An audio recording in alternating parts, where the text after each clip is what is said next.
Join me right now on Kumite TV is UFC lightweight Vinc Pichel. What's going on, Vince? Welcome to the show. What up, man? Thanks for having me. It's good to be here. No doubt, man. I see you have the green screen up. You got the pretty dope chair you're sitting in. You got the headphones in. Tell me what's going on right there.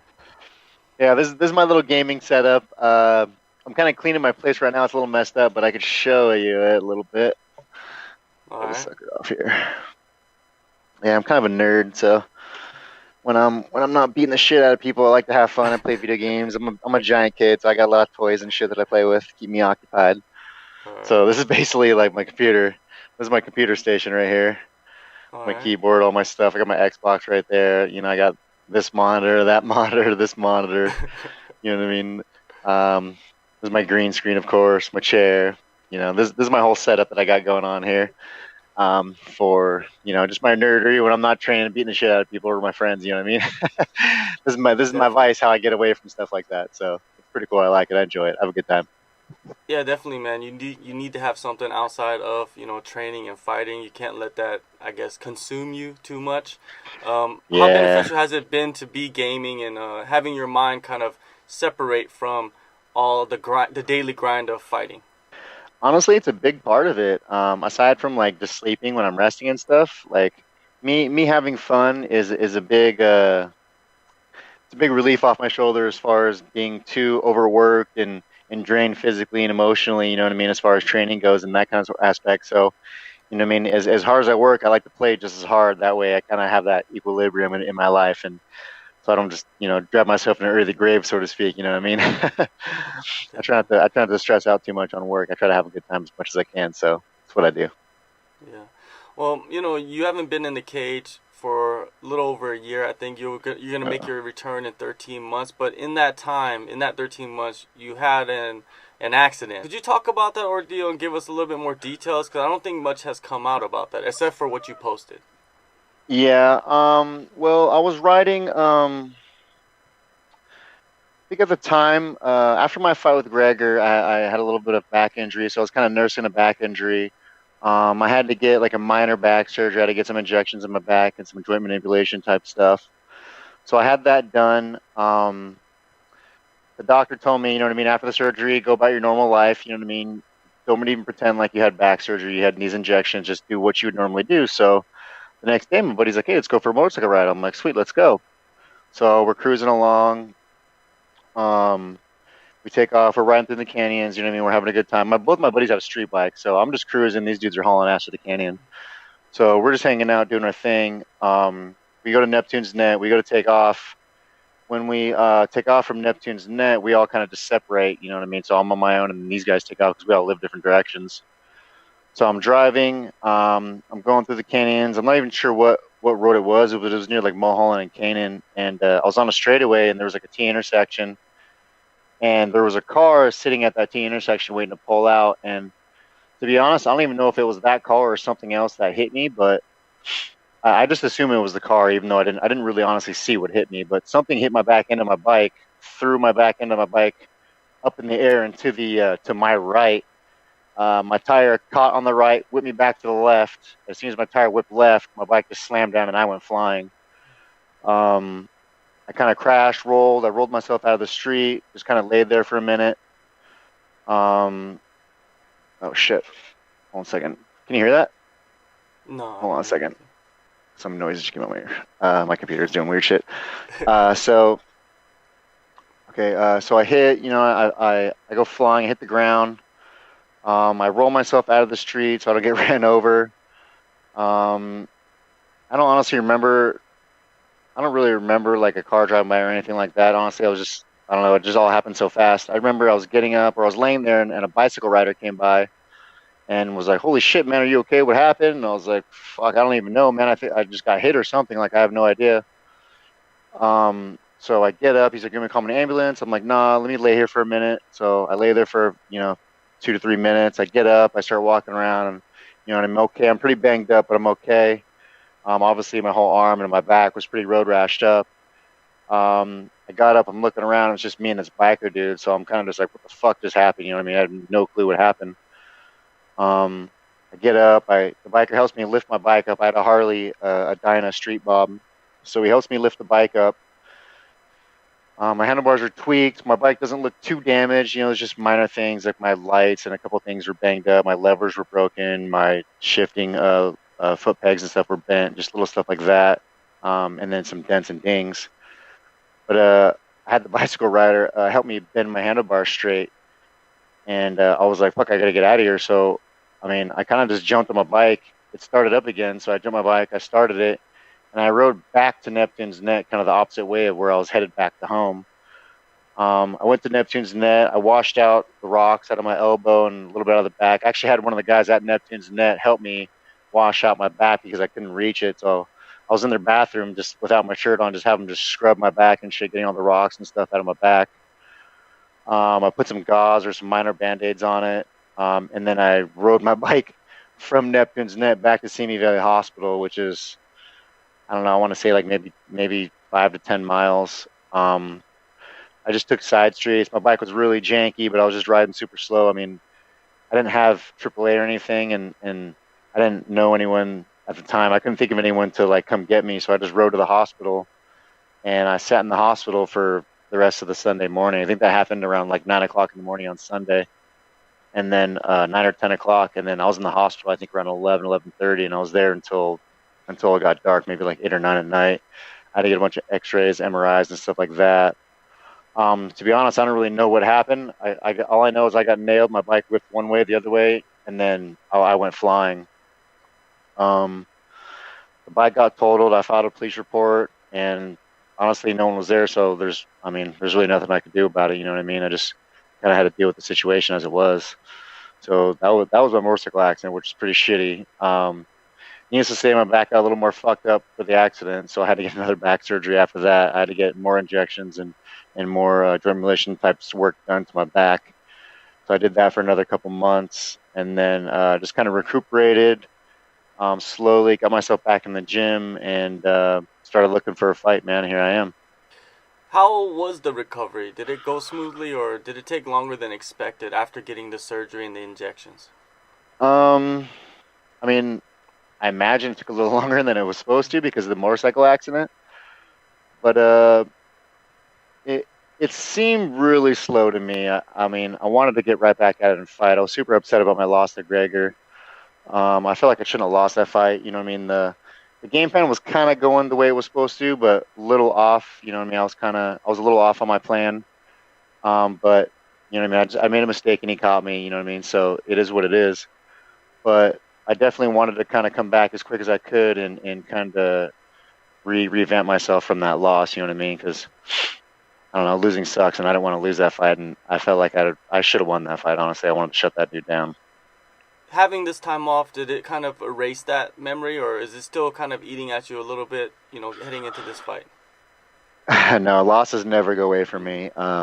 They still very much bother me and motivate me very much and light that fire underneath me. So ever since that loss, I wanted to get right back. Like I wanted to fight the next week to kind of reclaim my my respect there a little bit. You know what I mean from that loss. But yeah, as far as that goes, it still bothers me and it still drives me. You know what I mean? It's failure and I hate failure just like the next man. So anytime I fail, I wanna take a step back, see what I did wrong, correct myself, and then right back at it. You know what I mean? That's the kind of person I am. So just a little speed bump to me, basically, just a speed bump. All right, well, June 29th, UFC Minneapolis. You make your return against Roosevelt Roberts. What do you make of this matchup? Roosevelt's a tough kid. I know he's just coming up. He got a lot of steam behind him. He was just on the Contender Series. I think he just fought the end of April, I believe. He's a tough kid. He's a pretty decent striker. He's got some good jiu-jitsu skills, and I think it's gonna be a good fun fight for me. Honestly, I think it's gonna be a good fun fight. I'm excited for it. How long did it take for you to get back into camp, and when did you decide to ramp it up for this upcoming fight? I've been kind of like just training slowly because I was very weary about re-injuring myself from my back or anything. When I hurt my back, I was kind of afraid that I was going to have one of those injuries that would honestly end my career. Not that it was something that was super major at the time or anything like that, but in the back of my head as a fighter, you know what I mean, we always have that thought like any one injury could end our career. And, you know, I always had that in my head, but I just kind of just started training slowly, working my way back up, not trying to kill myself too much because I'm 36 years old, man. So I'm getting up there in age, especially for the sport. But I feel pretty good body wise. You know what I mean? I don't have any damage on me now. You know what I mean? My body feels great now. You know, I'm in very good shape. I only started ramping up my conditioning in my fight camp basically when the fight got announced, because that's when I just took the fight on short notice. Honestly, I've never taken a fight on about a month or a month and a half notice like I have. So right when the fight got announced and I signed that contract, I started ramping up my training, and that's what I'm doing right now is just getting prepared for this fight. Have you been working primarily at Muscle Farm? Not primarily, but I work a lot at Muscle Farm. I work a lot there with Jason Manley. He's an old Gracie guy. He used to train with like the Diaz brothers and Jake Shields and all those guys. So I've been learning a lot from that guy. He's been helping me a lot at Muscle Farm. You know, all the guys at Muscle Farm are great. I love the guys at Muscle Farm. I train there. I also train at PG. PG is my main gym, Peterson Grapplers out in Valencia. That's where my coach Brian Peterson's at. I also train at House of Champions in, I want to say it's in Van Nuys area in the Valley out here. I train at City Otong in or not Azusa. They're in Monrovia now. I train out there for kickboxing with some Muay Thai guys. I train at Street Sports in Simi Valley where I do Muay Thai and some Jits over there with those guys. And then, you know, I have friends in other gyms and like I have a buddy Herman who's like a training partner / one of my coaches that I bring out for my fights. We kind of turned his garage into a little gym, so I go there and train with him too sometimes. We call it the Bat Cave because that's kind of his nickname. I nicknamed him the Bat because he's blind as shit, but he's like a fucking badass kickboxer. Like I don't know how this guy's so good at not getting hit in kickboxing because he can't see shit without his glasses on. But so we call it the Bat Cave. So we kind of converted his garage into a cave, which is pretty dope. You know what I mean? It's a nice little comfort area for us to train away from people and distractions, things like that. So I'm all over the place, honestly. Like I drive at least 30, 40 minutes every day to a gym twice a day. I also train. I started lifting again too at Rise Fitness. I have a friend, Ryan Sells, who I used to do jits with back in the day over at Big John McCarthy's. He opened up his own gym called Rise Fitness. He actually opened it up a few years back, and I worked with him in my camps. But now I'm working with him more consistently, kind of like every like not just during my camps, but outside of camps too. So I'm kind of adding a lot of stuff in my game and evolving more as a fighter, and you know, kind of being more aware of the things I need to do to take care of myself and get that extra step ahead in fighting. Yeah, it seems like you have a great collection of guys around you to elevate you as a fighter.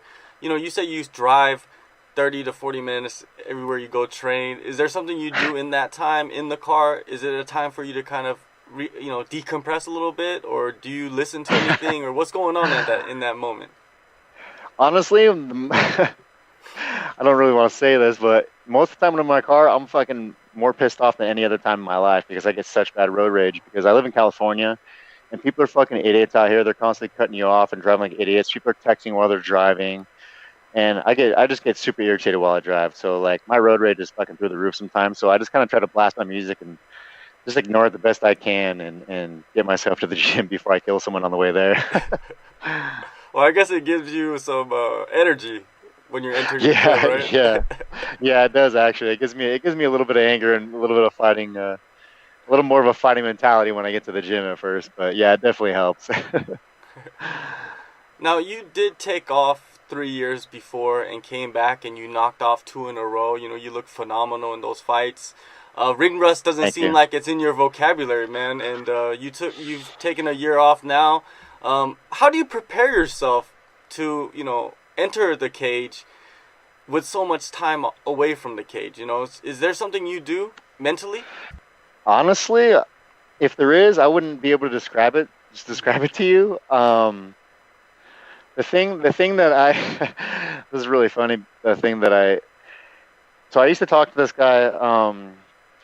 His name was Boski, but I met him on the Ultimate Fighter, and me and him talked a lot about me, and because I'm a very self-aware person, so I'm one of those people that's lucky enough that I'm able to step outside of my emotions and think logically about a lot of things. You know what I mean, myself included. So when I was talking to Boski, we kind of came to this conclusion that I'm like, that I'm conscientiously crazy, but unconsciously competent. Like I know that I'm a little fucking nuts sometimes, and I do some weird, wild shit. You know what I mean? But for some reason, when I need to get my shit done, I get my shit done, and I'm not sure what it is that motivates me that instilled that in me, but I just have this thing in me where when I need to do something, I get it done. You know what I mean? Like I love to play and I play hard, but when it's come work time, it's work time, and I'm very serious about my work. And most guys are trained to be fighters, and I honestly feel like I was just a born fighter, man. Like I've been fighting since I was shit since I can remember. You know what I mean? My first fight, I was a little kid where you know what I mean. Some kid was trying to bully my brother, and I kind of came up on my bicycle when I barely just learned how to ride a bicycle. And I remember like pedaling up my bicycle, and I didn't know how to really stop that fast, so I kind of just crashed right into this kid, like honestly trying to kill this kid because he was fucking with my brother. And at the time, we lived in the valley, so it was kind of like, you know what I mean, you're gonna fuck with me, I'm gonna fuck you up. You know what I mean? Like there's no rules in a street fight. So I remember my first fight was some kid picking up my brother and me just slamming into this kid with my bike, you know, falling on the ground with the kid. We both fell, and I just jumped to top the kid and just started punching him. You know what I mean? And it's not like the kid was bleeding or anything because I wasn't strong enough to really hurt the kid, but he was crying like a little baby. So you know what I mean? I got my excitement out of it. You know what I mean? And ever since then, I was kind of like, shit, like I like this. You know what I mean? And a lot of stuff motivated me towards it, like a lot of movies. Like growing up, I loved watching like Bloodsport, Jean-Claude Van Damme movies. I love watching like American Ninja, you know, all those movies. You know, Rocky, of course, Kickboxer, like any kind of fighting movie, Ninja Turtles. You know, I was into Power Rangers, like any kind of fighting. Like I just loved, you know what I mean. I was into martial art movies, so I always just had this. I can't really describe it. I always just had this feeling like I was supposed to be a fighter. You know what I mean? Like this is the one thing that I've always been drawn to so much, like more than anything. Like I'm so just how can I say it's like all over the place with stuff. Like I love so many different things. Like I'm the kind of person that loves to experience everything, you know what I mean? Not, like I don't really say no to experiences. I'll do anything and everything just about. But for some reason fighting is the one thing that I can never get tired of for some reason. So I was always just drawn to it, and you know, in my eyes I'm a born fighter, you know what I mean? I'm a trained fighter now. I was trained to fight, but I was one of the guys that was born a fighter. I wasn't just trained to be one.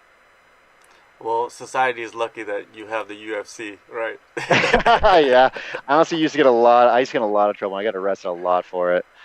And I'm honestly surprised that like I haven't been killed or in prison because of the shit that I've been through in my life. You know what I mean? I was kind of a little street kid, a street walking kid. You know what I mean? I left home. My mom picked me out when I was like 16 or 17, and I was just in the streets doing my own thing. So like I did drugs, I did all this kinds of bad shit, and you know I did bad things. But I always had good intentions with everything that I wanted to do. You know what I mean?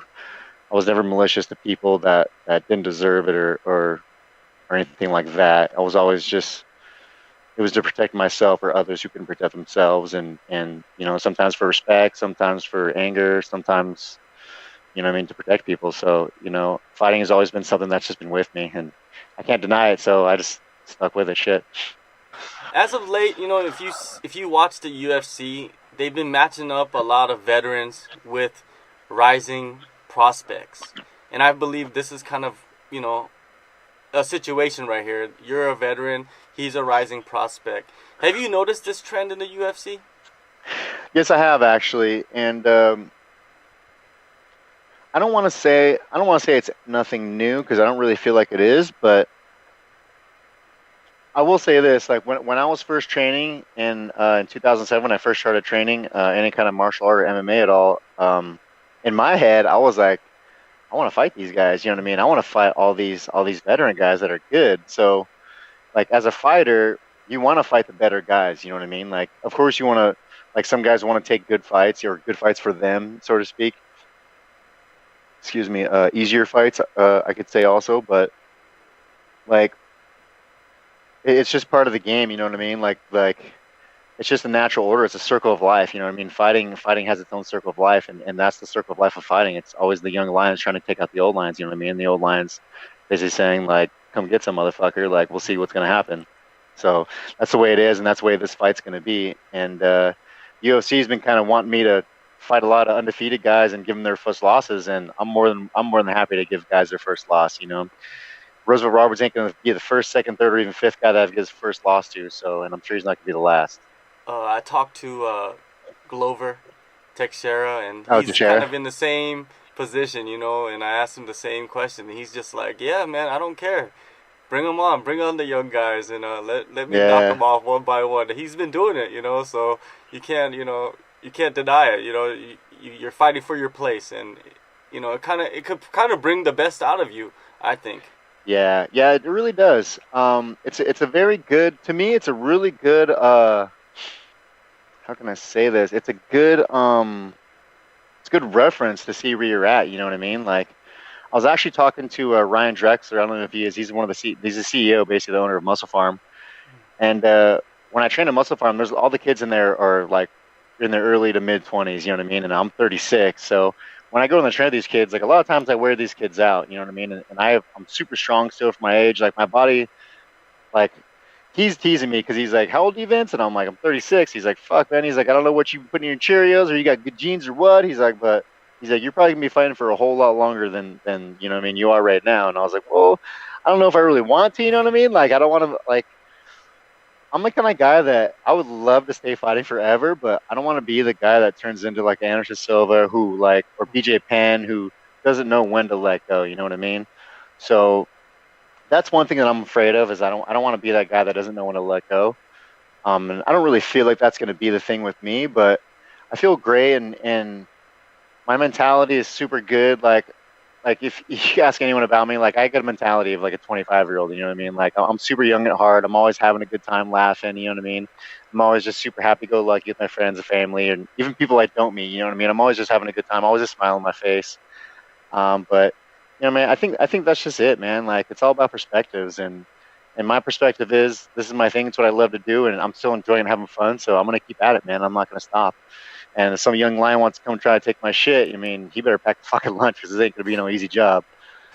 All right, man. One last thing before I let you go. You mentioned that you turn up the music when you're driving. What kind of music are you listening to on your rides? All kinds of music, man. I love like old school like '90s rap. I love some new hip hop and stuff too, but I'm more like the old school like Dr. Dre, like some Onyx, you know what I mean? Two Live Crew, like House of Pain, like all that shit. Like that's all my jam. That rap is all my jams. You know, Fugees. Um, you know, I love Eminem. You know, I love rap. My main thing is like metal and punk. You know, and punk and metal is a super influential music for me because when I was growing up, I didn't really know music besides oldies. So my mom listened to classic rock and oldies from like you know 60s, 70s, and so on. So that kind of music I really love too. Like I love the Beatles. You know, I love Styx, Journey. I said the Eagles, Rolling Stones. Like. Kiss, like all that music is like good for me. Like, you know what I mean? I love the rock, classic rock, but I love punk, I love metal, but my favorite kind of music would probably have to be like the hard, fast, fuck you up music, man. Like the kind of shit that gets your blood flowing is my kind of music. And maybe that contributes to my road rage a little bit, but it's the music I like to listen to, so it's the music that I listen to. But yeah, man, I just love music, you know what I mean? Music is a big influence for me. It totally will dictate my mood and my mentality at the time. You know, I'm always just singing in the car to myself too, screaming my head off, you know, weirding people out around me. So, you know, I just have a good time with it. You know what I mean? I'm an experienced person, so I just love to let the experiences, you know, take me where they take me, man. I just let the wind push the leaves where they go, so to speak. Yeah, it is kind of crazy how what your parents listened to when you were a young kid influences you, and you end up liking that music, even though you Oh, might not totally. like it when you were young, right?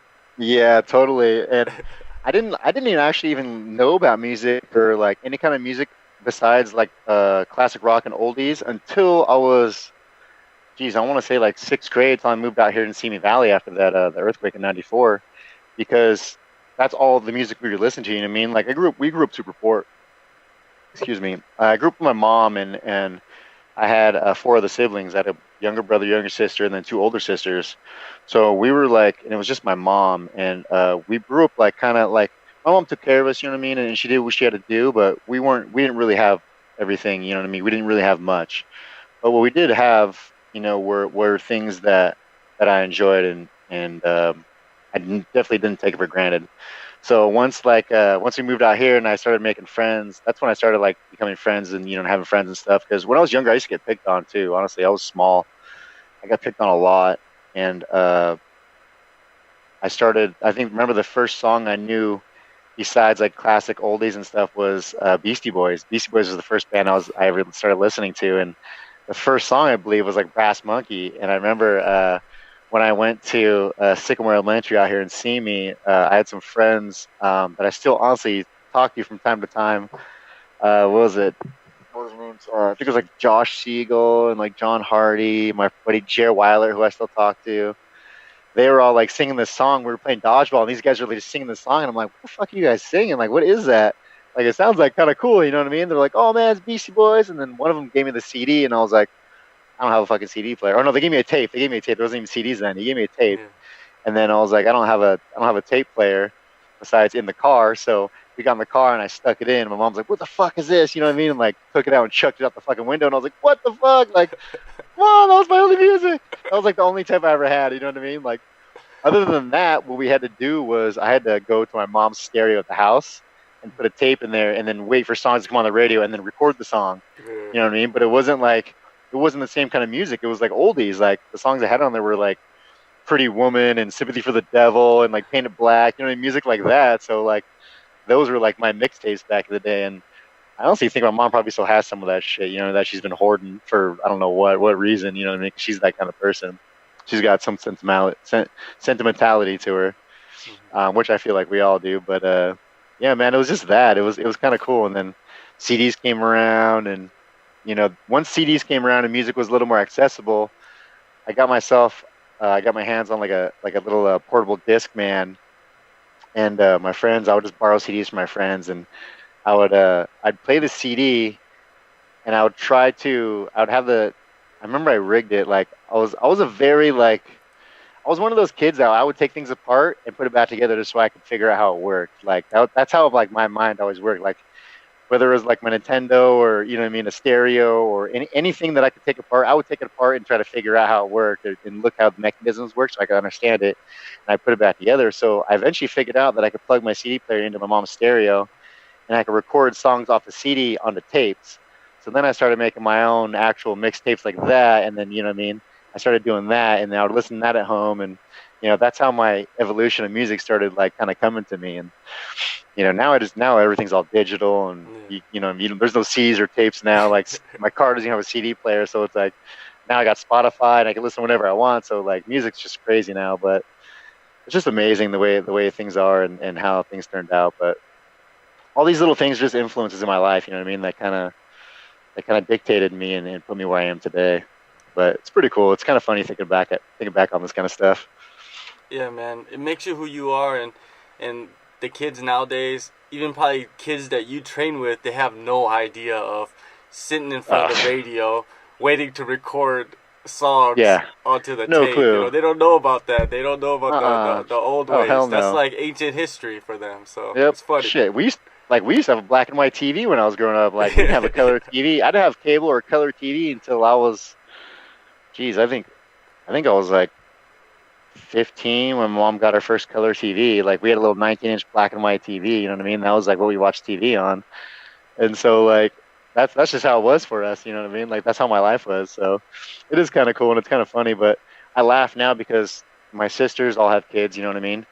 And I'm like, you kids don't know shit. You'll never know what it's like to have your phone ring and you not know who the fuck it is until you answer it. You know what I mean? Like, or not be able to call someone back, or like have to remember phone numbers because that's all you really like. You have to remember phone numbers. There's no digital copies of anything back then. You know, I mean, there wasn't even computers when I was like learning that kind of stuff. So, I mean, that was pre-Star 69 and all that shit too. So you know what I mean? Like, like we still had like rotary phones for a while. And, damn, man, like.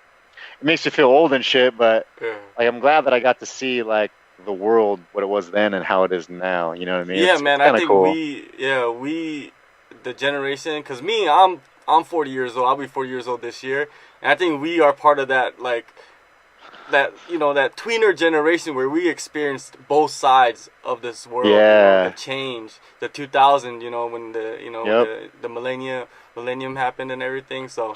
Man, it's crazy, and it's fun talking about it sometimes, you know. And I know that it seems like you had a good Yeah. time too, you know. I think it's always been a good time back then. Um, Yeah. but man, I'm excited for you to make your return, man. On it's gonna be June 29th, UFC on Yep. ESPN 3. Yeah, it's gonna be cool that you will be able to fight on ESPN now, and Yeah, I'm super stoked for that. I'm super yeah, stoked, man, and I'm I'm excited to pretty see how excited. it goes. I was gonna Minneapolis, say, have you been to yeah, Minneapolis. Minneapolis? No, I haven't. So I'm kind of looking forward to it. I'm gonna go out there like, I mean, I'm not gonna really stay out there too long. I'm just gonna go out there for the week before. But I am staying like a day or two afterwards, so I can, because I know they have the Mall of America out there, which I want to go see. And I had a buddy, Mike Richmond, who used to live out there, so I was kind of gonna hang out with him, but he ended up moving, so that kind of got shut down. But I'm just gonna go out there and hang out, afterwards, do my thing, spend some of that 50K bonus I get out of this kid. You know what I mean? All right, Vince, that's man, it that's was my fun. plan. You know, it was fun chatting with you, man, and hopefully we'll do this many more times in the future. Oh yeah, man. Of course, I'd love to. Thanks for having me on here. What's up? My name is Vince from Help Shell. Just want to give a shout out to all my sponsors. I want to give a shout out to Turp House, Rev Gear. I want to give a shout out to Alana's Egg Whites, or Alana's Egg Whites, not just Alana. Mr. Smoke Buddy. Um, all my coaches, you know what I mean? All my training partners, everyone that's helped me. All the guys at Muscle Farm that are helping me, hooking me up. All my social medias are the same. Follow me on my social medias. They're all from Help a Shell, whether it's Instagram, YouTube, Twitter, Facebook. Also, I have a Twitch account and a Mixer account. So follow me on all those accounts from Help a Shell. I try to be pretty active on it. Whether even if I'm not posting or not, I'm usually pretty active on them. So go ahead and give me a follow on those bad boys.